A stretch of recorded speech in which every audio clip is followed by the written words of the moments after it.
प्रत्यय कर्त्याला प्रत्यय कधी म्हणजे कर्त्याला प्रत्यय नसतो आणि कर्माला प्रत्यय असतो। तर ते कर्तरी प्रयोग आपण बघितलं। आज आपण कर्मणी प्रयोग बघणार आहोत आणि कर्मणी प्रयोगाने कर्माला प्रत्यय नसते हे लक्षात ठेवायचं। कर्माला प्रत्यय नसते। तर कर्माला प्रत्यय जर कर्माला प्रत्यय नसते, जसं की कर्तरी प्रयोगामध्ये कर्त्याला प्रत्यय नसते, कर्मणी प्रयोगामध्ये कर्माला प्रत्यय नसते, हे आपल्याला लक्षात ठेवायचं आहे। कर्मणी प्रयोगामध्ये कर्माला प्रत्यय नसते आणि कर्त्याला मात्र प्रत्यय असते। कर्त्याला प्रत्यय असते, म्हणजे जो प्रयोग असतो त्याला तो प्रत्यय लागलेला नसते। जसं कर्तरी प्रयोगामध्ये कर्त्याला प्रत्यय लागलेला नव्हता, कर्म प्रयोगामध्ये कर्माला प्रत्यय लागत नाही, हे आपल्याला लक्षात ठेवायचं आहे। कर्मणी प्रयोगामध्ये कर्त्याला प्रत्यय असते परंतु कर्माला प्रत्यय नसते आणि हे आपल्याला ध्यानात ठेवायचं आहे, हे विसरता कामा नये। ओके, तर कर्मणी प्रयोगाचे एकूण 5 प्रकार आहेत। एक आपण घेऊ प्रधान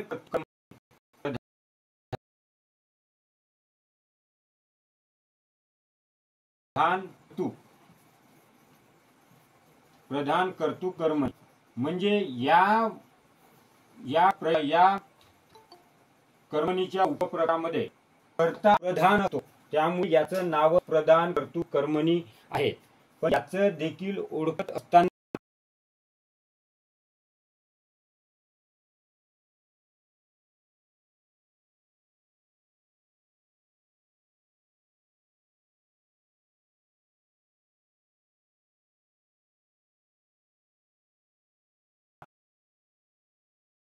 आपल्याला त्या प्रधान कर्मणी चांगल्या तऱ्हेने ओळखू शकतो। जसं की तिने गाणे म्हटले,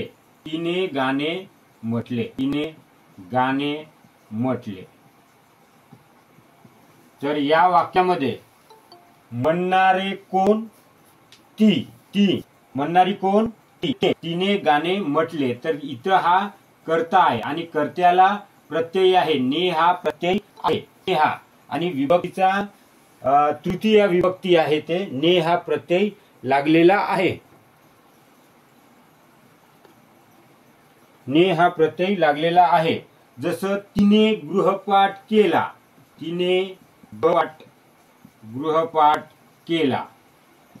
ने हा प्रत्यय लागलेला आहे, तृतीय विभक्तीचा प्रत्यय लागलेला आहे। जसं रामाने धनुष्य मोडले,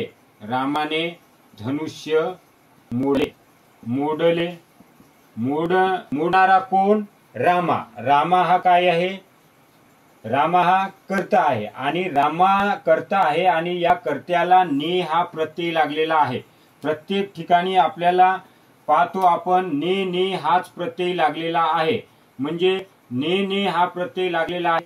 तृतीय विभक्तीचा प्रत्यय या कर्मणी प्रयोगामध्ये आहे, म्हणजे या ठिकाणी जो कर्ता आहे तो कर्ता हा प्रधान आहे, त्याच्या समोर क्रिया जात नाही। जसं विकासने पत्र लिहिले किंवा शेतकऱ्याने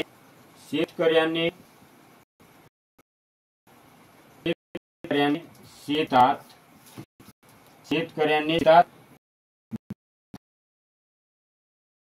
धान्य पेरले। आता मला सांगा, शेतकऱ्याने धान्य पेरले हे क्रियापदाला ले हा प्रत्यय आहे आणि पेर हा धातू आहे। पेरणारा कोण? शेतकरी मग हा काय झाला?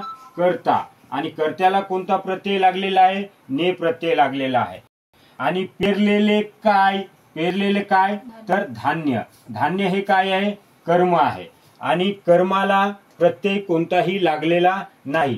जेव्हा कर्मणी प्रयोग तेव्हाच होते, त्यामधला पहिल्यांदा कर्म ओळखायचं।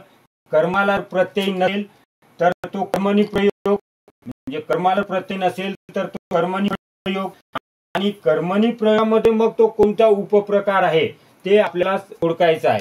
जसं पहिल्यांदा वाक्य दिल्यानंतर तो वाक्य कर्तरी प्रयोगाचा आहे की कर्मणी प्रयोगाचा आहे की भावे प्रयोगाचा आहे ते आपल्याला पहिल्यांदा ओळखून घ्यावं लागेल. कर्त्याला जर प्रत्यय नसेल तर कर्तरी प्रयोग, कर्माला प्रत्यय नसेल तर कर्मणी प्रयोग, कर्त्याला आणि कर्माला दोघांनाही जरी असेल तर तो भावे प्रयोग. मग त्याच्या नंतर आपण त्या उपप्रकाराकडे जायचं. तर इथं जो आपण पहिला प्रधान कर्तृ कर्मणी जो शिकत आहोत तिथं आपल्याला बघितल्यानंतर असं दिसून येते की प्रत्येक कर्त्याला प्रत्येक ठिकाणी ने ने ने हा प्रत्यय लागलेला आहे. म्हणजे तृतीय विभक्तीचा प्रत्यय लागलेला आहे. नेयसी नियसी, नेयसी हे एकवचनामध्ये असते आणि निहियसी अनेक वचनामध्ये असते. ते आपण विभक्तीमध्ये बघितलेलं आहे. म्हणजे या वाक्यामध्ये अशा प्रकारचे जेव्हा वाक्य असते म्हणजे प्रधान कर्तृ कर्मणी ज्या वेळेस असते तेव्हा त्या प्रधान कर्तृ कर्मणी या प्रयोगामध्ये कर्म नेहमी प्रथमांत असतो. कर्म नेहमी प्रथमांत असतो. प्रथमांत म्हणजे त्याला कोणताही प्रत्यय लागलेला नसतो. बरोबर. कर्म हा प्रथमांत असतो म्हणजे कोणताही म्हणजे मूळ शब्द असतो, मूळ पद असतो, त्याला कोणताही प्रत्यय लागलेला नसतो. आणि कर्ता हा प्रथमांत कधीच नसतो. प्रथमांत नसतो. या प्रधान कर्तृ कर्मणीमध्ये कर्ता प्रथमांत कधीच नसतो म्हणजे त्याला प्रत्यय लागलेला असतो. ओके. आणि कर्ता सहसा, कर्ता हा सहसा तृतीय,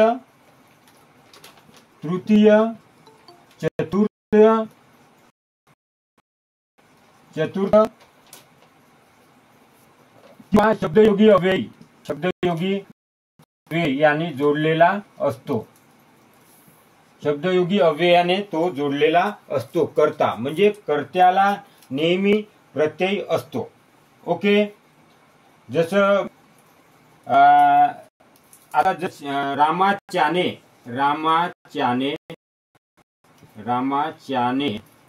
रामाच्याने काम करवते. आता ते हा प्रत्यय आहे, करव हा धातू आहे. करवणारा कोण तर रामा आणि केलेले काय तर काम. मग इथं कर्ता काय आहे रामाच्याने आणि कर्म काय आहे काम. तर येतं रामानेच्या ऐवजी रामाच्याने च्या लागलेला आहे. म्हणजे जेव्हा चा ची चे जेव्हा राहते तेव्हा तो आपण चाची चे षष्ठी विभक्तीमध्ये येते. परंतु च्या नंतर ने लागलेला आहे. म्हणजे असे काही जे शब्द आहे आपण शब्दयोगी अव्ययामध्ये शिकलो त्याला सविकरणीय तृतीयांत कर्ता असं म्हणतात. म्हणजे रामाच्याने काम करवते म्हणजे प्रत्यय लागण्याच्या पूर्वी त्या च्याने जोडल्या गेलेला आहे त्याला सविकरणी तृतीयांत म्हणतात. आणि अशा या उदाहरणामध्ये कर्ता हाच प्रधान आहे त्यामुळे त्याला प्रधान कर्तृ कर्मणी असं म्हटलेलं आहे. ओके. तर मला म्हणजे कर्मणी या प्रयोगाचा जो पहिला प्रकार आहे प्रधान कर्तृ कर्मणी हा ओळखण्यासाठी त्या कर्त्याला प्रत्यय लागलेला असतो आणि तो सहसा जास्तीत जास्त तृतीयांत मध्ये तो कर्ता हा असतो. ने हा प्रत्यय असतो आणि त्यावरून आपल्याला प्रधान कर्तृ कर्मणी आपल्याला ओळखता येते. ने प्रत्यय शक्यतो लागलेला असतो. येतं ने हा प्रत्यय शक्यतो असतो तेव्हा तो प्रधान कर्तृ कर्मणी असते. ओके. तर हा प्रधान कर्तृ कर्मणी तुम्हाला समजला असेल असं मी समजतो. नाही समजला तर नंतर तुम्ही विचारू शकता. ओके. त्यानंतर दुसरा कर्मणी प्रयोगाचा जे दुसरा प्रकार आहे तो म्हणजे शक्य कर्मणी. आता आपण शक्य कर्मणी याचे उदाहरण घेण्याच्या पूर्वी आपण शक्य क्रियापद आपण शिकलो होतो. म्हणजे ती जर क्रिया तो व्यक्ती स्वतः जर करत असेल तर त्यावेळेस तो शक्य कर्मणी होतो. म्हणजे शक्य क्रियापद आणि प्रयोजक क्रियापद आपण हे क्रियापदा विचारामध्ये क्रियापदाच्या चॅप्टरमध्ये आपण शिकलेलो आहोत. जर ती व्यक्ती स्वतः जर ती क्रिया पूर्ण करत असेल तर ते म्हणजे शक्य कर्मणी. आणि जर दुसऱ्याकडून जर केली जात असेल, जसं आई मुलाला हसविते, हे आई मुलाला हसविते म्हणजे दुसऱ्याकडून ते क्रिया केले जात आहे, तर त्यावेळेस प्रयोजक क्रियापद होते. परंतु इथं आपल्याला शक्य क्रियापद म्हणजे मला आता डोंगर चढविते, म्हणजे मला स्वतःला डोंगर चढता येत आहे असा त्यामधला अर्थ अभिप्रेत होतो. तर अशा वेळेस जो कर्मणी आहे, जो प्रयोग आहे तो म्हणजे शक्य कर्मणी प्रयोग आहे. आणि कर्मणी प्रयोगामध्ये कर्माला कधीच प्रत्यय नसते, हे डोक्यात भरून घ्यायचं. जसं कर्तरी प्रयोग आहे तर कर्त्याला प्रत्यय नाही, कर्मणी प्रयोग आहे कर्माला प्रत्यय नाही, हे पहिल्यांदा समजून घ्यायचं. त्यानंतर त्यांच्या उपप्रकाराकडे जायचं. जर समजा आपणच डायरेक्ट त्याचे उपप्रकार शोधायला लागलं तर आपला पूर्ण हँग होऊन जायचा डोका. ओके. जसं शक्य कर्मणी, आता जसं बाबाच्याने डोंगर चढवतो किंवा चढवते, म्हणजे बाबाच्याने डोंगर चढवते म्हणजे ते हा प्रत्यय आहे, चढव हा धातू आहे. चढवणारा कोण तर बाबा आणि चढलेला काय तर डोंगर. इथं कर्म हा डोंगर आहे आणि त्याला कोणताही प्रत्यय नाही म्हणजे तो कर्मणी प्रयोग आहे.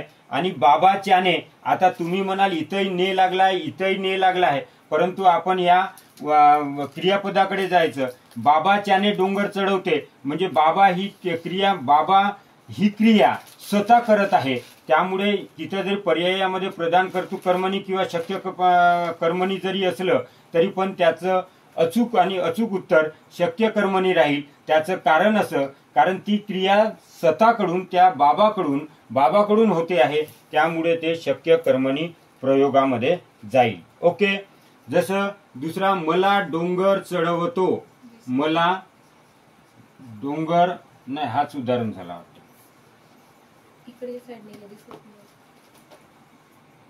इकडे लिहिते मला काम करवते, ते हा प्रत्यय, करव हा धातू, करवणारे कोण तर मी मला म्हणजेच मी, आणि केलेले काय तर काम.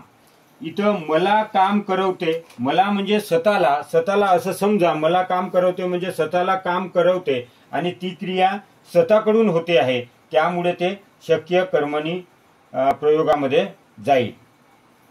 तिसरं आपल्याला उदाहरण घेता येईल की तिला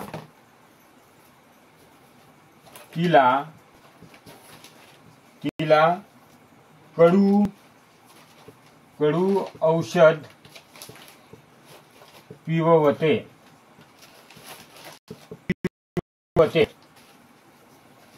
म्हणजे या वाक्यामध्ये ते हा प्रत्यय आहे, पिवव हा मूळ धातू आहे. पिणारा कोण तर ती आणि पिलेले काय तर औषध,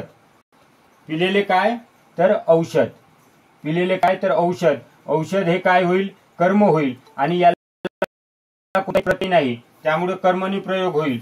पण तिला कडू औषध पिववते म्हणजे तिच्या स्वतःकडून ती होत आहे, म्हणजे ती स्वतः क्रिया करत आहे, त्यामुळे ते शक्य कर्मणी प्रयोग होईल. बरोबर.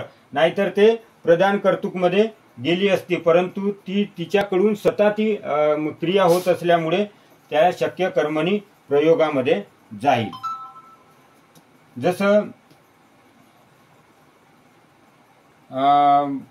मला डोंगर किंवा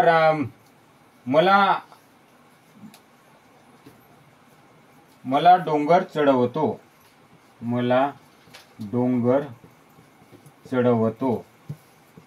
या वाक्यामध्ये देखील स्वतःकडूनच ते क्रिया होत आहे, त्यामुळे शक्य कर्मणी हाच प्रयोग त्यामध्ये होईल.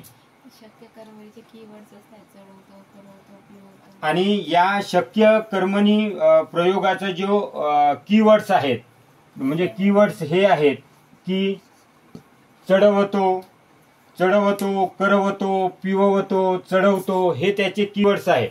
म्हणजे चढवते, करवते, पिववते, करवते, हे जे आहेत हे कीवर्ड्स आहेत. असे जर दिसले तर तो आपल्याला शक्य कर्मणी प्रयोग राहील. ओके, समजलं?